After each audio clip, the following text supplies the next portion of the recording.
اس کو کوئی فائدہ نہیں ہے تو قرآن ہی نا. اب کہیں گے فائدہ پھر کیا؟ فائدہ قرآن پڑھنے سے نہیں ہوتا، صرف اندر کے خروج سے ہوتا ہے. سبحان اللہ.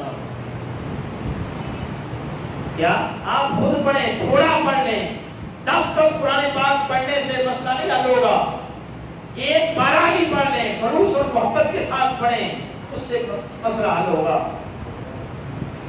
اولاد کو پڑھنا چاہیے، گھر والوں کو پڑھنا چاہیے، رشتہ داروں کو پڑھنا چاہیے، لیکن جو بھی پڑھے ہم اس دن اس دوڑ میں لگے ہوتے ہیں کہ اتنے کو بھائی یہ 2 ہیں، تھوڑے ہیں، رکھنے ہیں وہاں پہ، 2-4 اور کرو یار. یہ نہیں ہوتی بھاگ دوڑ لگی ہوئی، بولیں کیا چکر ہے.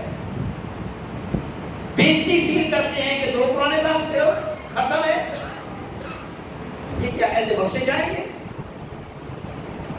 زیادہ چیزیں لاؤ، ختم ہے. جتنی زیادہ ہوگی بخشش آسان ہو جاتی ہے. کوئی چیزیں رکھنے سے بخشش نہیں ہوگی. بلکہ وہ میاں صاحب گواہ ہیں کہ وہ گزارے ابھی مسجد ہے، وہاں نے لکھ کر لگایا ہوا ہے کہ کھانے پینے کی چیزیں ختم کے موقع پر مسجد میں نہ لائیں، گھر میں کھلائیں جس کو کھلانا ہے. مسجد میں پھر گند رہتا ہے. تو اگر مسجد میں اگر کھانا رکھنے کے بغیر ختم ہی نہیں ہوتا تو پھر انہوں نے لائن کو لگایا ہے.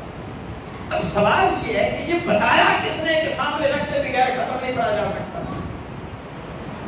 یہ کس نے بتایا آج تک؟ میری دانش میں تو نہیں ہے.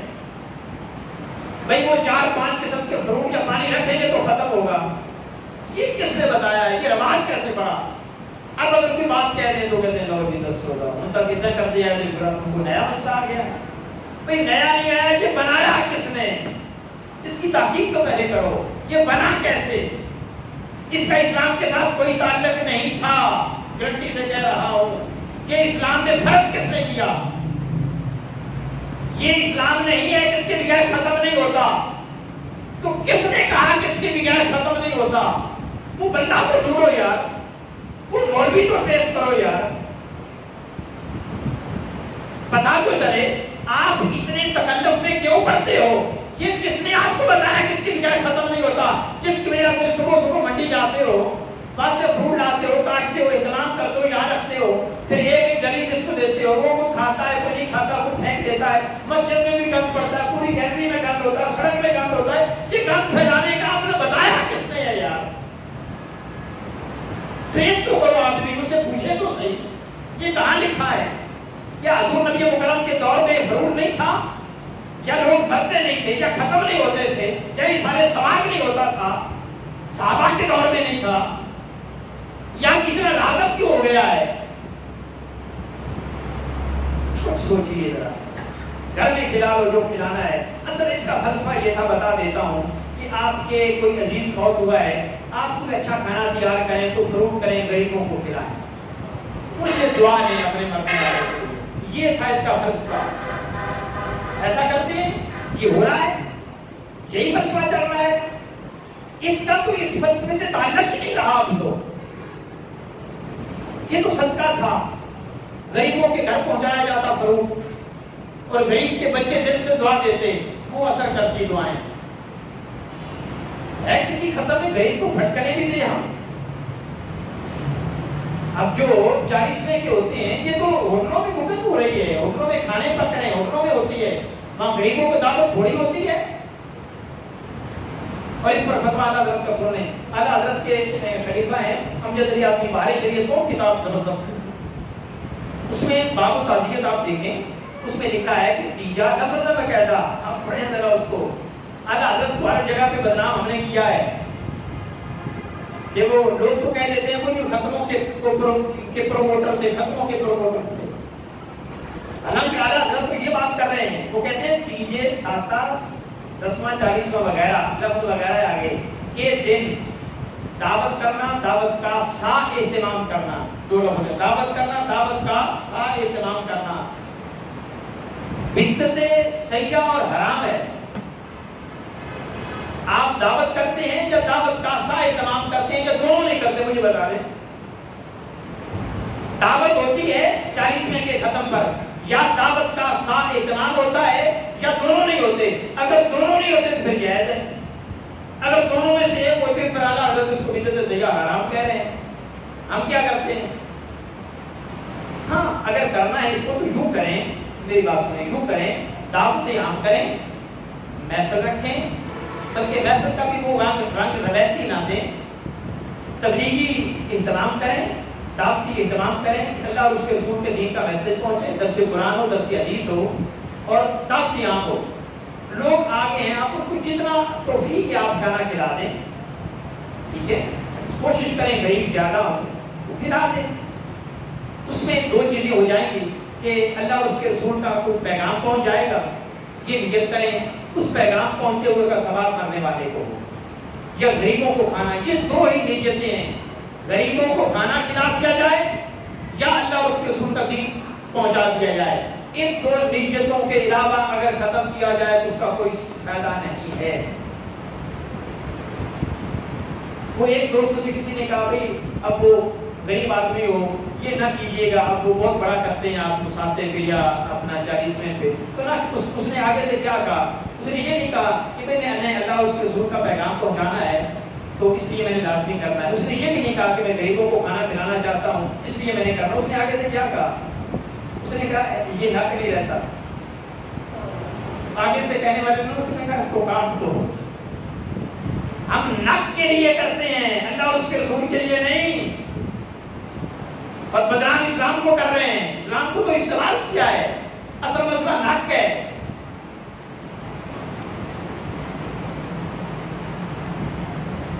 لہذا کہاں سے بات چلی؟ اللہ جل مجدہ کے ساتھ کسی کو شریک ٹھہرایا جائے تو یہ آج بھی چلتا ہے، یہ آج بھی چلتا ہے. آج بھی 150 کروڑ کے علاوہ لوگ مشرک ہیں. اس کی آج بھی ضرورت ہے کہ کسی ریاست میں 2 سربراہ چل نہیں سکتے تو کائنات کی ریاست میں 2 خدا کیسے آ سکتے ہیں؟ کثرت کے بعد اوپر ایک وحدت ہوتی ہے، وحدت کے بغیر کثرت سے کام لیا نہیں جا سکتا. لہذا خدا کے بغیر یہ کائنات کا نظام چل سکتا نہیں. تو اس کے بعد 1-2 منٹ ہے آگے فرمایا لا تدرکہ الابصار وہو یدرک الابصار وہو اللطیف الخبیر. کوئی آنکھ اس کا احاطہ نہیں کر سکتے، وہ سب کا احاطہ کیے ہوئے ہے، وہ ہر چیز سے باخبر ہے، وہ بہت لطیف ہے. اللہ بہت لطیف ہے، لہذا اللہ کو کوئی دیکھ نہیں سکتا، اللہ ہر کسی کو دیکھ رہا ہے. اب یہ 2 باتیں ہیں دنیا میں سوائے نبی مکرم صلی اللہ علیہ وسلم کے، آقا علیہ السلام نے ذریعہ آنکھوں سے دیکھا. اب مرنے کے بعد پھر یہ ہے کہ اللہ مومنین کو دیدار عطا فرمائیں، اللہ مومنین کو دیدار عطا فرمائیں گے. حدیث پاک میں ہے، حضرت انس بن مالک رضی اللہ عنہ راوی ہیں، بس آخری بات یہ مسلم شریف کی حدیث ہے. وہ کہتے ہیں کہ آقا علیہ السلام کے بعد جبریل آئے، انہوں نے وہ حدیث طویل ہے، اختصار کرنا چاہتا ہوں. انہوں نے کہا کہ اللہ جل مجدہ قیامت کے دن ایک دن وادی میں جلوہ گر ہوئے، وہاں ایک بہت بڑی کرسی لگا دی جائے گی اور اس کرسی کے ساتھ سونے کے ممبر بچھا دیے جائیں گے اور پھر آگے سونے کے بینچ اور ٹیلے بنا دیے جائیں گے. اچانک اللہ جل مجدہ اس بہت بڑی کرسی پر جلوہ گر ہوئے. پھر انبیاء شہداء ان ممبروں پر بیٹھیں گے، پھر آگے جو درجہ بدرجہ مومنین ہوں گے وہ بیٹھتے چلے جائیں گے. ایک جمع غفیر ہوگا، جمع غفیر ہوگا. اب اللہ جل مجدہ اہل جنت کو دیکھیں گے اور فرمائیں گے میں وہ ہوں جس نے اپنا وعدہ سچا کر دیا ہے، میں وہ ہوں جس نے اپنا وعدہ سچا کر دیا ہے، تم پر اپنی نعمتیں پوری کر دی ہیں، یہ میری عزت کی جگہ ہے، تم مجھ سے سوال کرو، جو کرو گے میں عطا کروں. بس اہل جنت اللہ سے یہ سوال کریں گے کہ بھائی تعالیٰ ہم سے آپ راضی ہو جائیں، ہم سے آپ راضی ہو جائیں. اللہ فرمائے گا میں تم سے راضی ہوں. پھر ان کے لیے وہ نعمتیں کھولی جائیں گی، ان کے لیے وہ نعمتیں کھولی جائیں گی جن کو کسی آنکھ نے نہ دیکھا ہوگا، نہ کسی کان نے سنا ہوگا اور نہ کسی کے دل میں ان کا خیال آیا ہوگا. اب ذرا سوچنے والی بات ہے کہ جنت میں تو وہ رہ رہے ہیں، جنت کی تو ساری نعمتیں سے وہ انجوائے کر رہے ہیں. اب یہ جو نعمتیں کھولی جا رہی ہیں یہ جنت کے بھی علاوہ ہے. جن کو کسی نے نہ دیکھا ہوگا، نہ سنا ہوگا، نہ خیال کیا ہوگا، ان کے لیے وہ نعمتیں کھولی جائیں گی. اور یہ مجلس وہ نعمتوں سے لطف اندوز ہوتے رہیں گے، اہل جنت نعمتوں سے لطف اندوز ہوتے رہیں گے. یہ مجلس اتنی دیر تک برقرار رہے گی جتنی دیر تک جمعے کا وقت ہوتا ہے. پھر اللہ تعالیٰ واپس جلوہ گر ہو جائیں گے، پھر صدیق شہداء کے اوپر چڑھیں گے، اپنے بالا خانوں پہ جائیں گے. تو یہ ہر ہفتے کے بعد جمعے کے دن یہ مجلس سے دیدار نصیب ہوگی جمعے کے دن. اللہ تعالیٰ جلوہ گر ہوں گے، انبیاء صدیقین شہداء ہوں گے اور عوام الناس ہوں گے. یہ جنت میں ایک وادی ہے، ہر ہفتے بعد جمعے کے دن یہ مجلس بنے گی اور اتنی دیر ہوگی کہ پہلے کی جمعے کی اذان سے لے کر نماز کے اختتام تک جتنا وقت ہوتا ہے اتنے وقت میں یہ مجلس ہوا کرے گی. اب یہ جمعے کے ساتھ اس کو خاص کرنا اور جمعے کے دن کے ساتھ اور جمعے کے وقت کے ساتھ خاص کرنا، یہ کیا پیغام ہے؟ گویا بتا دیا اس مجلس میں، اس محفل میں وہی شریک ہوں گے جو جمعے کے دن آتے ہیں. ٹھیک ہے نا، اس کو اس کے ساتھ خاص کرنا. اب جو جمعے کے دن جمعہ پڑھنے بھی نہ آئے اور وہ وقت بھی اللہ کے گھر میں نہ گزارے اور پھر کہے کہ میں اللہ کی مجلس میں جا کر جمعے کے دن حاضر ہوا کروں گا، یہ کیسے ممکن ہو سکتا ہے؟ اگر جنت میں چلا بھی گیا تو اس نعمت سے معروم رہے گا جس نعمت سے دوسرے بہرہ مند ہوں گے. تو اگر ہم اللہ کی مجلس میں حاضر ہونا چاہتے ہیں تو جمعے کو نہیں چھوڑنا ہوگا، جمعے کو نہیں چھوڑنا ہوگا. دعا ہے اللہ جل مجدہ و کرم کی توفیق.